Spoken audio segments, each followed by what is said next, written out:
ہمارا کلام چل رہا تھا کہ تہجد ایک نفل نماز ہے اور یہ رات میں ادا کی جاتی ہے۔ اس کا وقت عشاء کے فرائض ادا کرنے کے بعد سے لے کر طلوع فجر تک ہے۔ وقت تو پورا یہ ہے، لیکن اس کے لیے شرط یہ ہے کہ عشاء کے فرائض پڑھنے کے بعد انسان تھوڑی دیر سو گیا ہو۔ لہذا اگر کسی کو رات میں سونے کی عادت نہیں ہے، اس نے عشاء کے فرض وغیرہ پڑھے، اب پوری رات جاگا رہا، وہ تہجد نہیں پڑھ سکتا۔ یعنی اگر وہ نوافل پڑھے گا بھی تو ان کو صلاۃ اللیل تو کہیں گے، رات کے نوافل تو کہا جا سکتا ہے، لیکن تہجد نہیں۔ تہجد کے لیے شرط یہ ہوتی ہے کہ انسان عشاء کے فرائض پڑھ کے سو جائے، کیونکہ نبی کریم صلی اللہ علیہ وسلم کی عادت کریمہ یہی رہی ہے، کیونکہ یہ عبادات کا تصور آپ ہی کی طرف سے آیا ہے۔ ہم اپنے پاس سے کسی عبادت کا کوئی تصور قائم نہیں کر سکتے، کیونکہ جتنی بھی عبادات کے معاملات ہیں یہ توقیفی ہیں، یعنی اللہ کی طرف سے ہیں، اللہ کے رسول نے ہمیں بتائے ہیں۔ ان کی معرفت ہمیں کسی کتاب سے آپ سے پہلے یعنی یا آپ کے بغیر ہمیں کسی کتاب سے حاصل نہیں ہو سکتی، کوئی بتانے والا نہیں ہے۔ اس لیے ہم مقید ہیں نبی کریم صلی اللہ علیہ وسلم کے بتائے ہوئے طریقے کے مطابق ان نمازوں کے وقت اور ادائیگی، وقت کے تعین اور ادائیگی کے ہم محتاج ہیں۔ جیسے سرکار نے فرمایا ویسے ہم کریں گے۔ اور ہمارے آقا صلی اللہ علیہ وسلم نے جو تہجد کا تصور دیا ہے وہ یہی ہے کہ عشاء کے بعد آپ ضرور سوتے تھے، اس کے بعد اٹھ کے آپ نماز پڑھتے تھے، وہ تہجد کہلاتی تھی۔ تو اب خلاصہ کلام یہ ہے کہ عشاء کے فرائض پڑھ کر، وطر نہیں کہہ رہا ہوں، عشاء کے کوئی فرض پڑھ کے مثلا سو گیا اور پھر اٹھ کے اس نے نماز پڑھی، نفل نماز، تو یہ تہجد ہے۔ تہجد کے کم از کم 2 رکعت ہیں، زیادہ سے زیادہ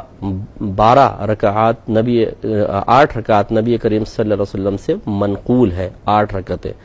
لیکن یہ منقول ہیں، یہ حد نہیں ہے کہ زیادہ سے زیادہ 8 پڑھ سکتے ہیں، اس سے زیادہ نہیں۔ آپ جتنی زیادہ پڑھیں کوئی مسئلہ نہیں ہے، لیکن نبی کریم صلی اللہ علیہ وسلم سے 8 رکعت تک منقول ہے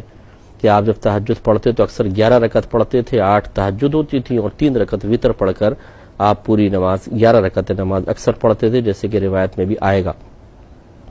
تو لہٰذا کوشش ہونی چاہیے کہ اگر اگلے دن تہجد میں اٹھنا آپ کے لیے اگلے دن کے لیے کوئی مشقت کا باعث نہ بنے۔ مثال کے طور پر اگر آپ ٹیچر ہیں، اگر آپ کوئی سخت کام کرتے ہیں، آپ آفس وغیرہ جاتے ہیں اور آپ کو یقین ہے کہ آپ تہجد میں اٹھیں گے تو پھر نیند پوری نہیں ہوگی اور اگلے دن نیند کا غلبہ رہے گا اور آپ نہ اسی طرح پڑھا سکتے ہیں، نہ آفس ورک کر سکتے ہیں، نہ کوئی ہارڈ ورک کر سکتے ہیں، تو پھر ایسی تہجد پڑھنے کا کوئی فائدہ نہیں ہے۔ یعنی پھر ہم مشورہ نہیں دیں گے، پھر آپ کے لیے بہتر ہے کہ اپنی ڈیوٹی پوری کریں، وہ آپ کی ذمہ داری ہے تاکہ آپ کا رزق حلال بنے۔ اگر انسان ڈیوٹی کو صحیح طریقے سے ادا نہ کرے، یاد رکھیں اس دن کی تنخواہ کا مستحق نہیں ہے۔ یہ کبھی موقع آئے گا انشاءاللہ، اس میں جب کتاب الاجارہ آئے گا تو میں اور تفصیل سے آپ کو عرض کر دوں گا، لیکن ہمارا یہ ہوتا ہے کہ کام چلاؤ کام کرتے ہیں، بعض اوقات اپنے دل سے کام نہیں کرتے ہیں، اوپر دل سے کام کر رہے ہوتے ہیں، سطحی قسم کا کام کرتے ہیں۔ کام کے 3 درجے ہوتے ہیں، ایک اعلیٰ درجہ ہوتا ہے بہت زبردست کام کرنا، ایک درمیانہ درجہ ہوتا ہے نہ بہت زبردست نہ بالکل مرا ہوا، اور ایک ہوتا ہے بہت ہی کم درجے کا، بے دلی کے ساتھ اور نکمے ترین طریقے سے کیا گیا ہو، جس کو اگر اس فیلڈ کے ماہر لوگ، پروفیشنل لوگ دیکھ کر کہیں کہ یہ بیکار کام کیا، یہ سب سے نیچے درجے کا کام ہوتا ہے۔ جب ہمیں ڈیوٹی پہ رکھا جاتا ہے اور کوئی ایک کام کا درجہ طے نہیں کیا جاتا کہ بھئی اعلیٰ درجے کا ہے، اوسط درجے کرنا ہے، ادنا درجے کرنا ہے، کوئی طے نہیں ہے، تو یاد رکھیں کہ ہم تنخواہ کے مستحق اس وقت ہوں گے جب کم از کم اوسط درجے کا کام کریں، درمیانہ۔ خیر الامور اوسطھا، سرکار کا فرمان الشان صلی اللہ علیہ وسلم کہ تمام امور میں سب سے بہتر ان کا درمیانہ ہے، یعنی نہ افراط نہ تفریط۔ تو آپ جب کام، اور ایک ہوتا ہے آپ دیکھیں جو بہت ہی مطلب انجینئر وغیرہ ہوتے ہیں، پروفیشنلز ہوتے ہیں، ان سے پھر اعلیٰ درجے کے کام کے پیسے طے کیے جاتے ہیں کہ بھئی تم اپنا کام ہمیں فرسٹ کلاس چاہیے، بہترین درجے کا، تنخواہ بتاؤ سیلری کتنی چاہیے، بھئی اتنی، ٹھیک ہے، انہیں اعلیٰ درجے کا کرنا پڑے گا ورنہ تنخواہ کے مستحق نہیں۔ اور عام طور پہ جو ہم رکھتے ہیں ڈیوٹی پر، کسی مزدور کو مزدوری پہ رکھتے ہیں، کسی ٹیچر کو پڑھانے پہ رکھتے ہیں، تو ہم یہ طے نہیں کرتے کہ اعلیٰ پڑھانا ہے، ادنا پڑھانا، اوسط، تو وہاں انڈرسٹوڈ ہے کہ اوسط درجے کا پڑھانا ہے۔ تو اب کوئی شخص اگر تہجد گزار بنتا ہے اور پھر وہ جا کے اوسط درجے کا کام بھی نہ کرے، ادنا درجے کا کرے اور تنخواہ حرام کمائے، کیونکہ اس دن کی تنخواہ کا وہ مستحق نہیں ہے، اس کو اوسط درجے کا کام کرنا تھا تو وہ تنخواہ کا مستحق ہوتا، یعنی کم از کم اس دن کی۔ اگر 30 دن ہے اور اس نے 10 دن بالکل مرے ہوئے دل کے ساتھ اور بالکل نکما کام کیا ہے، 20 دن صحیح کام کیا ہے، تو اس کو 20 دن کی تنخواہ لینی چاہیے، 10 دن کی تنخواہ چھوڑنا واجب ہے۔ لیکن کون اس میں احتیاط کرے؟ وہ بھی لے آتے ہیں گھر پہ اور پھر وہ حرام کھا رہے ہوتے ہیں۔ اور ویسے مشہور ہے جی تہجد گزار، بتا بھی دیتے ہیں لوگوں کو تاکہ لوگ کہیں جی حاجی صاحب ماشاءاللہ تہجد گزار ہیں جی، یہ تو تہجد نہیں چھوڑی آج تک۔ اور ڈیوٹی کا عالم یہ ہے، جو نفل ہے اس کے اندر بڑی پابندی ہے، جو فرض ہے اس کے اندر کوئی احتیاط نہیں۔ تو خلاصہ کلام یہ ہے کہ تہجد وہی پڑھے کہ پھر جو اگلے دن اپنی ڈیوٹی کو صحیح طریقے سے ادا کر سکتا ہو، یا پھر جیسے ہمارے کراچی کے لوگ ہیں کہ ہم لوگ سے مراد کراچی کے اکثر لوگ ایسی ہیں جی، وہ صبح میں جاتا ہوں کام پہ، کتنے بجے؟ 12 بجے، ان کی صبح ہی 12 بجے ہوتی ہے۔ اکثر ہماری مارکیٹس یہاں پہ جو ہیں 11، 11:30، 12 بجے کھلتی ہیں، فجر کے بعد سوتے رہتے ہیں، یا بلکہ فجر کے بعد تو کیا اللہ ہی بس رحم فرمائے ہمارے اوپر، رات کے آخری پہر تو ان کے ڈرامے ختم ہوتے ہیں، فلمیں ختم ہوتی ہیں، دوستوں کی گیدرنگ ختم ہوتی ہے، بیٹھک ختم ہوتی ہے، پھر سو جاتے ہیں، فجر بھی چھٹتی ہے، پھر اٹھتے ہیں 12 بجے، نہائے دھوئے اور نکل گئے جی دکان کے اوپر۔ یہ ہے ہماری زندگی۔ تو بہرحال ایسے لوگ کہ جن کو جلدی نہیں جانا یا کوئی زیادہ مصروفیت نہیں ہو، انہیں چاہیے کہ عشاء پڑھ کر اگر آپ نے تھوڑی بہت ضروری گفتگو کرنی کرے فوراً سو جائیں، پھر تہجد پڑھیں، تہجد کے بعد تھوڑا سا پھر سو جائیں، جیسے آپ 12 بجے جانا ہے تو یعنی، لیکن فجر پڑھ کے تہجد پڑھی، آخری ٹائم میں فجر پڑھی اور پھر سو گئے اور 12 بجے اپنے اٹھ کر چلے گئے۔ ایک دفعہ یہ روٹین بنا کر دیکھیں آپ۔ ہم یہ سمجھتے ہیں کہ نہیں میں ذرا اپنا سابقہ روٹین چینج کروں گا تو سب کچھ ختم ہو جائے گا، بڑی تکلیف ہوگی، پریشانی ہوگی، سر میں درد ہوگا، جسم ٹوٹے گا۔ بھائی کچھ بھی نہیں ہوگا، 1 دن ہوگا، 2 دن ہوگا، آپ خوب اچھے گرم پانی سے نہائیں، ساری تھکن دور ہو جاتی ہے۔ تو بس آپ کچھ دن یہ کر کے دیکھیں، اللہ کی رضا کی خاطر تہجد کے عادی بن سکتے ہیں اور سب کچھ۔ لیکن اس کے باوجود میں عرض کرتا ہوں اگر کوئی ریگولر نہیں پڑھ سکتا، رمضان میں تو کم از کم ہم پڑھ سکتے ہیں۔ تو جو ہمارے بھائی بہن سن رہے ہیں وہ ابھی سے اگر ارادہ کر لیں کہ اس رمضان انشاءاللہ میں ایسے ہی کریں گے کہ جب سحری کے لیے اٹھتے ہی ہیں تو فوراً اپنا تازہ وضو کیا، 2 رکعت نماز نفل تہجد کی پڑھ لی، پھر اپنے سحری کر لی، فجر پڑھ کے سو گئے یا فجر پڑھ کے کام پہ چلے گئے۔ تو رمضان میں تو پاسبل ہے، تو رمضان کے ارادہ کر لیں۔ ویسے اگر کوئی ہو سکے تو ڈیلی پڑھ سکتا ہے اگر آسانی ہو تو۔ ایک سنن ترمذی میں اس کی ایک فضیلت لکھی ہے تہجد کی، وہ میں عرض کر دیتا ہوں۔ حضرت بلال رضی اللہ تعالیٰ عنہ بیان کرتے ہیں کہ رسول اللہ صلی اللہ علیہ وسلم نے فرمایا کہ تم رات کو اٹھ کر قیام کرنے کو لازم رکھو، کیونکہ یہ تم سے پہلے نیک لوگوں کا طریقہ ہے، اور رات کو قیام کرنا اللہ تبارک و تعالیٰ کے قرب کا سبب ہے، اور گناہوں سے روکنے کا اور برے کاموں کو مٹانے کا اور جسم کی بیماریوں کو دور کرنے کا ذریعہ ہے۔ اب آپ بتائیں کہنے والی ذات کون سی ہے جو اپنے پاس سے کچھ نہیں کہتی، وہ وہی کہتی ہے جس کی وحی اللہ تعالیٰ فرماتا ہے۔ وہ ذات ہے جو بولتی ہے تو اللہ کا پیغام آپ کے سامنے پہنچاتی ہے۔ تو گویا کہ یہ میرے سرکار نہیں بلکہ اللہ تعالیٰ نے آپ کے ذریعے ارشاد فرمایا ہے کہ تم رات کو اٹھ کر قیام کو لازم رکھو، کیونکہ یہ تم سے پہلے نیک لوگوں کا طریقہ ہے۔ اس سے اشارہ فرما دیا کہ جو بھی نیک لوگوں کا طریقہ ہوتا ہے اس کو اختیار کرنے میں بڑی برکت رکھی ہے، کیونکہ ان نیک لوگوں کو جس کام کے کرنے کی اللہ تعالیٰ توفیق دیتا ہے وہ کام ہوتا ہی بابرکت ہے، اور ہم نیکوں سے ہی دور بھاگتے ہیں۔ میں اکثر یہ کہتا ہوں کہ اپنے ٹیلی فون کے جو کانٹیکٹس ہیں ان کے اندر دیکھ لیں کسی نیک آدمی کا فون نمبر ابھی ہے اس میں؟ اکثر سارے ہمارے رشتہ دار ہوں گے عام سے، یا فاسق فاجر ہوں گے، بے نمازی اور ادھر ادھر کے دوست، اور کچھ ایسے ہوں گے کہ جن سے نفسانی خواہشیں انسان پوری کرتا ہے، گفتگو کرتا ہے، باتیں کرتا ہے، دوستیاں ہوتی ہیں، اس طرح کے نمبر ہوتے ہیں۔ کوئی تو نیک آدمی کو ہم منتخب کریں، اس کے طریقے کو جانیں، اس کے طریقے پہ چلنے کی کوشش کریں، اس کی صحبت اختیار کریں۔ اور کوئی آپ کو نیک نہیں ملتا، آپ کہتے ہیں جی ہے ہی نہیں کوئی اطراف میں نیک، تو میرے آقا تو ہے صلی اللہ علیہ وسلم، لقد کان لکم فی رسول اللہ اسوۃ حسنہ، ضرور بے شک تمہارے لیے نبی کریم صلی اللہ علیہ وسلم کی زندگی میں بہترین عملی نمونہ ہے۔ اللہ تعالیٰ نے بیان فرما دیا، تو اپنے نبی کریم کو پڑھ کر دیکھیں، ہمارے سرکار کی حیات طیبہ کا مطالعہ کریں، ویسا بن جائے۔ لیکن کوئی دور اللہ تعالیٰ کے نیک بندوں سے خالی نہیں ہوگا۔ اللہ تعالیٰ نے ہر دور میں ایسے نیک بندے پیدا کیے ہیں جن کو تھوڑا سا آپ دیکھنا چاہیں گے آپ کو مل جائیں گے، کہ جو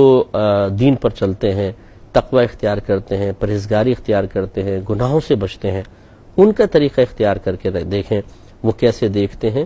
وہ کیا چیز سنتے ہیں، وہ کیا بولتے ہیں، وہ کیا سوچتے ہیں، وہ کس چیز کو چھوتے ہیں، کس سے احتراز کرتے ہیں، کہاں جاتے ہیں، کس کے ساتھ بیٹھتے ہیں، کس کے ساتھ نہیں، یہ طریقے میں اختیار کرنے چاہیے، کیونکہ نیک آدمی وہی دیکھے گا جس کی اجازت ہوگی، جو حرام ہے اس سے اپنی آنکھوں کو روکے گا، کانوں کو، دیگر اعضاء کو روکے گا، اچھی صحبت میں رہے گا، بری صحبت سے بچے گا، تو ان کا طریقہ اختیار کرنے کا مطلب ہے کہ ہمارے اندر بھی اچھے اوصاف آئیں گے۔ دوسرا سرکار نے فرمایا کہ رات کو قیام کرنا اللہ تعالیٰ کے قرب کا سبب ہے۔ اللہ تعالیٰ کا قرب کوئی فاصلے کے اعتبار سے نہیں ہے، کیونکہ اللہ تعالیٰ قریب اور بعد سے، قریب اور دور ہونے سے پاک و صاف ہے۔ یہ جسمانیت کا خاصہ ہوتا ہے کہ اگر ایک جسم ہے، جیسے کوئی دیوار ہے، تو میں اگر اس کے بہت قریب چلے جاؤں تو قریب، دور کھڑا ہو جاؤں تو دور۔ تو ایک تو جسم، کیونکہ جسم کسی جگہ میں ہوتا ہے، اور جب جگہ میں ہوتا ہے تو جگہ سے قریب اور دور ہوتا ہے۔ اللہ تعالیٰ جسمانیت سے پاک و صاف ہے، اس کے لیے کوئی جگہ نہیں ہے۔ جب جگہ نہیں ہے تو اللہ تعالیٰ سے فزیکلی طور پر یا جسمانی اعتبار سے قریب اور دور ہونے کا کوئی تصور نہیں ہے۔ اصل ہے روحانی تعلق، کہ اللہ تبارک و تعالیٰ کہ اللہ تعالیٰ اپنے بندوں کو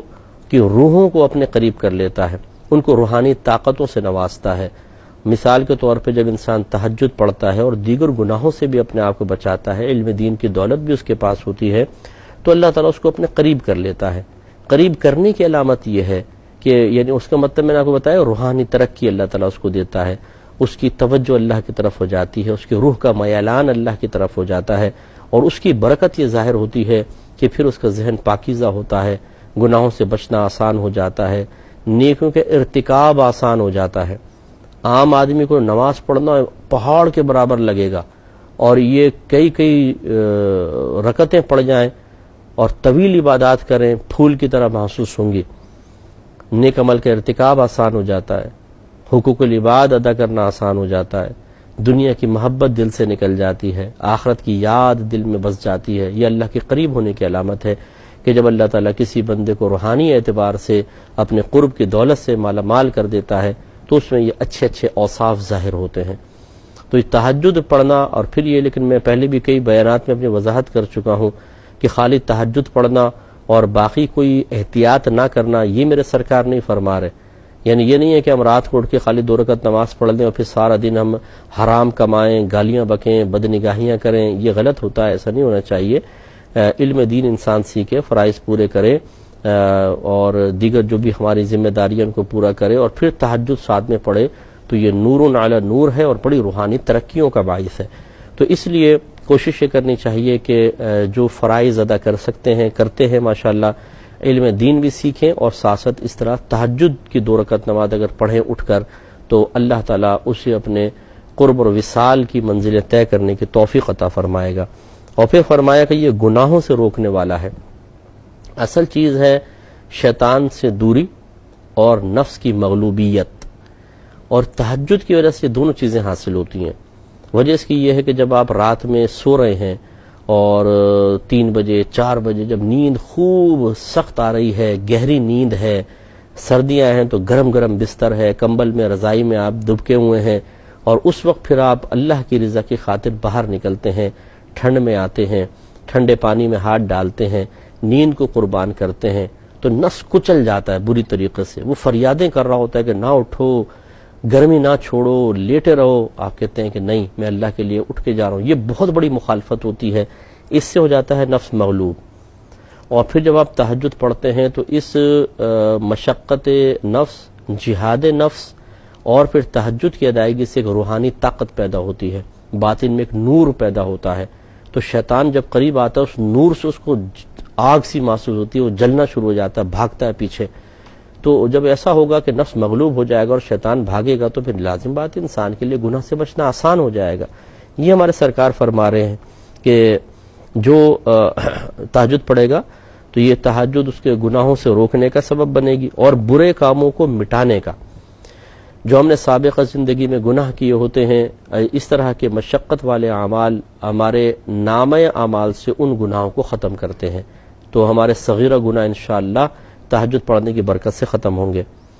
اور سرکار فرماتے ہیں کہ اور جسم کی بیماریوں کو دور کرنے کا ذریعہ ہے، اس کا مطلب یہ ہوا کہ رات میں اٹھنے کی بنا پر بہت جسمانی فائدہ بھی حاصل ہوگا. سرکار نے طبی فائدہ بھی بیان کر دیا. اور اس کی وجہ یہ ہے اگر کھلے ہوئے گھر ہوں تو ہمارے تو بند ہوتے ہیں، کمرے بند، کھڑکیاں بند، اے سی چلا ہوتا ہے، اسی میں ساری مطلب یہ کہ وہ باہر سے ہوا ہی نہیں آتی. اے سی کی تو خیر چلے آ رہی ہے، اے سی بھی باہر سے ہی لیتا ہے، لیکن پھر بھی جب انسان اگر کھلے گھر میں ہوتا ہے، تازہ ہوا آ رہی ہوتی ہے، تہجد کے ٹائم میں جو ہوا ہوتی ہے صاف ستھری ہوتی ہے اور اس میں بڑی طاقت اور قوت ہوتی ہے، اس میں بڑی توانائی ہوتی ہے. آپ ڈاکٹر سے مشورہ کر کے دیکھیں تو جو اس ٹائم میں اٹھتا ہے پھر اس کی صحت بھی بہت اچھی ہوتی ہے. اس پہ انشاءاللہ پھر مزید کلام کریں گے. اللہ تعالیٰ مجھے اور آپ کو تہجد کی توفیق عطا فرمائے. آمین. وآخر دعوانا ان الحمدللہ رب العالمین.